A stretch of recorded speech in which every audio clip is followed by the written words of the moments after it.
ಮನೆಯಲ್ಲಿ ಸ್ವಾಮಿ ನಮ್ಮನ್ನು ಬಹಳ ದೂರವಾಗಿ ಸ್ವಾಮಿ, ಬಹಳ ಅದ್ಭುತವಾಗಿ ಸ್ವಾಮಿ ನಮ್ಮನ್ನು ಕಾಪಾಡಿದಿರಿ ಸ್ವಾಮಿ. ನಮ್ಮ ಮನೆತನವನ್ನು ಕಾಪಾಡಿದಿರಿ ಸ್ವಾಮಿ. ನನ್ನ ಮಕ್ಕಳನ್ನು ಕಾಪಾಡಿದಿರಿ ಸ್ವಾಮಿ. ಯಾವ ರೀತಿ ನಮ್ಮನ್ನು ನೀವು ಕಾಪಾಡಬೇಕು ಆ ರೀತಿ ಕಾಪಾಡಿದಿರಿ ಸ್ವಾಮಿ. ನಮಗೆ ಬಂದಿರುವಂತ ಪ್ರತಿಯೊಂದು ಸಮಸ್ಯೆಗಳಿಂದ ನಮ್ಮನ್ನು ದೂರ ಮಾಡಿದಿರಿ ಸ್ವಾಮಿ. ಆದರೆ ನನ್ನ ಕುಟುಂಬ ಪರವಾಗಿ ನಿನಗೆ ಸ್ತುತಿಯಲ್ಲಿ ಕಾಪಾಡಿದಿರಲ್ಲ, ನಮ್ಮನ್ನು ಕನಕರಿಸಿದ್ರಲ್ಲ, ನಮ್ಮನ್ನು ಗೌರವಿಸಿದ್ರಲ್ಲ, ನಮ್ಮನ್ನು ಪ್ರೀತಿ ಮಾಡಿದ್ರಲ್ಲ, ನಮ್ಮನ್ನು ಎಲ್ಲ ಸಮಸ್ಯೆಗಳಿಂದ ಬಿಡಿಸಿದ್ರಲ್ಲ ನಮ್ಮನ್ನು. ಆದರೆ ನಾವು ಕೃತಜ್ಞತೆ ಉಳ್ಳವರಾದರೆ ಸ್ತುತಿ ಎಂಬುವ ಸಿಂಹಾಸನ ನಿಮಗೆ ನಮ್ಮ ಮನೆತನವಾಗಿ, ನಮ್ಮ ಮನೆತನ ಪೂರಕವಾಗಿ ಎಲ್ಲಿ ಸ್ವಾಮಿ ಹಾಕಿದ್ದು? ನಿಮಗೆ ಹಾಕಿದ್ದೀವಾ? ನಮ್ಮ ಕುಟುಂಬ ಪರವಾಗಿ ನಮ್ಮ ಕುಟುಂಬದಲ್ಲಿ ಸ್ತುತಿದೆಯಾ? ಸ್ತುತಿ ಸ್ತೋತ್ರಗಳಿಂದ ಕರ್ತನನ್ನು ಮಹಿಮಪಡಿಸಿದಿವಾ? ಘನಪಡಿಸಿದಿವಾ? ಕೊಂಡಾಡಿದಿವಾ? ಆರಾಧನೆ ಮಾಡಿದಿವಾ? ದೇವರ ಮಕ್ಕಳೇ, ಯೋಚನೆ ಮಾಡಿ. ಹೌದು ಸ್ವಾಮಿ, ನಮ್ಮ ಮನೆಯಲ್ಲಿ ಸ್ವಾಮಿ ಸ್ತುತಿ ಸಿಂಹಾಸನ ಇಲ್ಲ ಸ್ವಾಮಿ. ನಿಮಗೆ ಹಾಕಲಿಲ್ಲ ಸ್ವಾಮಿ. ಹಾಕಬೇಕೆಂಬುದಾಗಿ ಮನಸ್ಸಿದೆ, ಆದರೆ ಹಾಕಲಿಕ್ಕೆ ಸಮಯ ಇಲ್ಲ. ಎಲ್ಲದಕ್ಕೆ ಸಮಯ ಉಂಟು,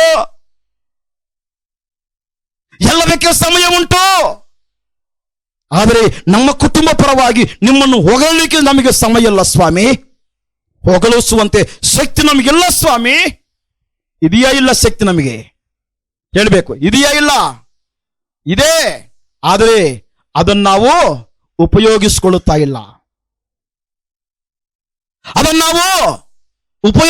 ಇಲ್ಲ. ಅದಕ್ಕಾಗಿ ಇವತ್ತು ಯೋಚನೆ ಮಾಡಬೇಕು. ಸ್ತುತಿಯೇ ಕರ್ತನಾಗಿರುವಂತ ಸೃಷ್ಟಿಕರ್ತನಿಗೆ ಸಿಂಹಾಸನ, ಅದುವೇ ಆತನಿಗೆ ಪೀಠ. ಆ ಪೀಠವೆಂಬುವ, ಆ ಸ್ತುತಿ ಎಂಬುವ ಸಿಂಹಾಸನವನ್ನು ನಾವು ಹಾಕಿದ್ದಾಗ ಕರ್ತನು ಅದ್ಭುತವಾಗಿ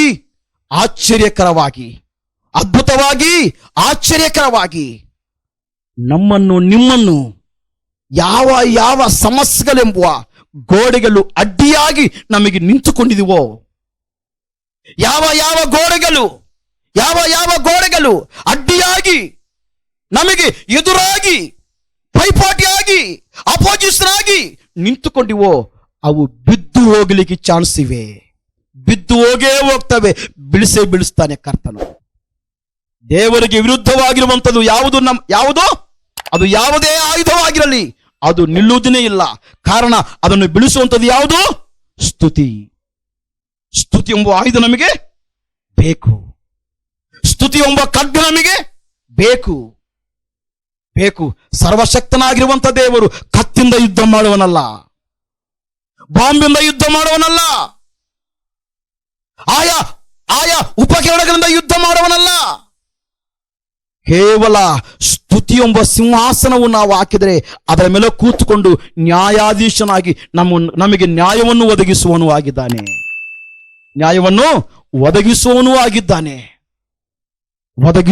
ಆಗಿದ್ದಾನೆ. ಅಪೊಸ್ತಲ ಕೃತ್ಯಗಳು 16ನೇ ಅಧ್ಯಾಯ 26ನೇ ವಾಕ್ಯ. ಬೇಗ ಓದಿ. 26ನೇ ವಾಕ್ಯ. అప్పుడు అకస్మాత్తుగా మహాభూకంపము కలిగెను, చెరసాల పునాదులు అదిరెను, వెంటనే తలుపులన్నీ తెరచుకొనెను, అందరి బంధకములు ఊడెను. అంతలో సరసాల నాయకుడు మేలుకొని సరసాల తలుపులన్నీ తెరిచినుట చూచి, చాలండి ఇక్కడ. ಇಲ್ಲಿ ಯಾಕೆ? ಏನ್ ನಡೆಯುತ್ತಿಲ್ಲಿ?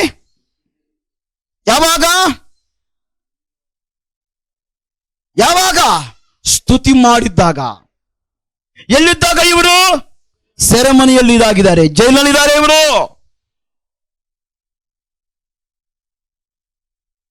ಕೆಟ್ಟವರಿಗೆ ಜೈಲಿಲ್ಲ ಇವತ್ತು, ಕೆಟ್ಟವರಿಗೆ ಜೈಲಿಲ್ಲ, ಒಳ್ಳೆಯವರಿಗೆ ಬಹಳ ಜೈಲು ಇವಾಗ. ಒಳ್ಳೆದು ಮಾಡಿದವರಿಗೆ ಜೈಲು. ಇವಾಗ ಇವರು ಮಾಡಿದ್ದೇನು? ಒಳ್ಳೆದಾ ಕೆಟ್ಟದ? ಒಳ್ಳೆದು ಮಾಡಿದ್ದಾರೆ ಇವರು. ಒಳ್ಳೆದು ಮಾಡಿದರೆ ಈ ಲೋಕ ಅನ್ನುತ್ತೆ ಒಳ್ಳೆದು ನಮಗೆ ಬೇಡ, ಅದಕ್ಕಾಗಿ ಈ ಒಳ್ಳೆದನ್ನು ಸಾರಲೇಬೇಡ, ಈ ಒಳ್ಳೆ ಸುವಾರ್ತೆಯನ್ನು ಹೇಳಲೇಬೇಡ, ಅದಕ್ಕಾಗಿ ನೀವು ಜೈಲಿಗೆ ಹೋಗಬೇಕು, ಇದೇ ನೀವು ಮಾಡಿದ ತಪ್ಪು ಅಂತೇಳಿ ಸೆರೆಮನಿಯಲ್ಲಿ ಹಾಕಿದ್ದಾರೆ ಇವರನ್ನು. ಅನೇಕ ಕಳ್ಳರು, ಅನೇಕ ಕೊಲೆಗಾರರು, ಅನೇಕ ಮಾಡಬಾರದಾಗಿರುವಂತಹ ಹತ್ಯೆಗಳನ್ನು ಮಾಡಿದವರು ಸೆರೆಮನಿಗೆ ಹೋಗಬೇಕು.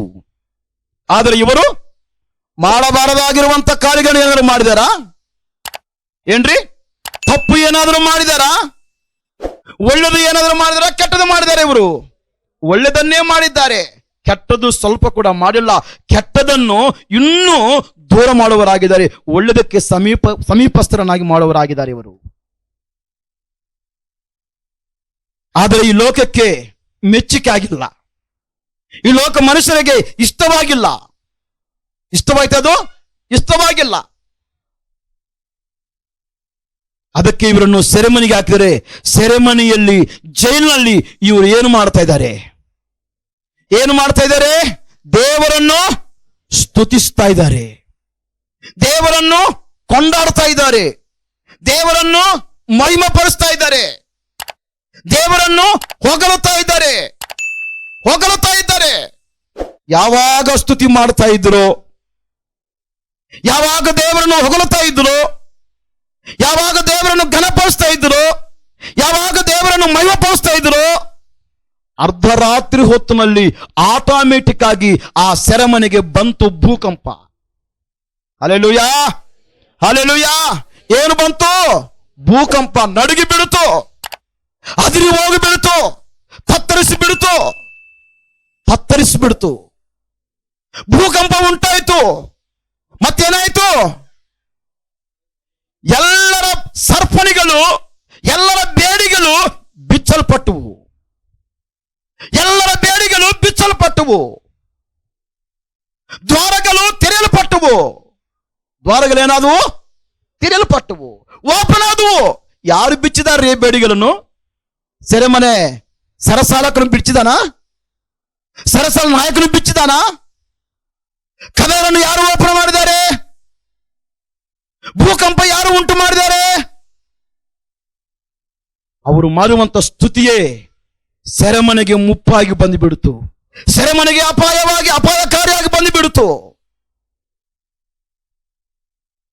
ಬಹಳ ಜನ ದೇವರ ಮಕ್ಕಳೊಟ್ಟಿಗೆ ಆಟ ಆಡಿಕೊಳ್ಳೋರು ಬಹಳ ಜನ ಇದ್ದಾರೆ ಇವತ್ತು ಲೋಕದಲ್ಲಿ. ಸರ್ವಶಕ್ತನಾಗಿರುವಂತ ದೇವರ ಮಕ್ಕಳೊಟ್ಟಿಗೆ ತಮಾಷೆ ಮಾಡೋರಾಗಿದ್ದಾರೆ ಬಹಳ ಜನ. ಆದರೆ ಒಂದಾರು ಒಂದು ದಿನದಲ್ಲಿ ದೇವರು ಕ್ಷಮಿಸ್ತಾನೆ, ಕ್ಷಮಿಸ್ತಾನೆ, ಕ್ಷಮಿಸ್ತಾನೆ, ಕ್ಷಮಿಸ್ತಾನೆ, ತಾಳುಕೊಳ್ಳುತ್ತಾನೆ, ತಾಳುಕೊಳ್ಳುತ್ತಾನೆ, ತಾಳುಕೊಳ್ಳುತ್ತಾನೆ.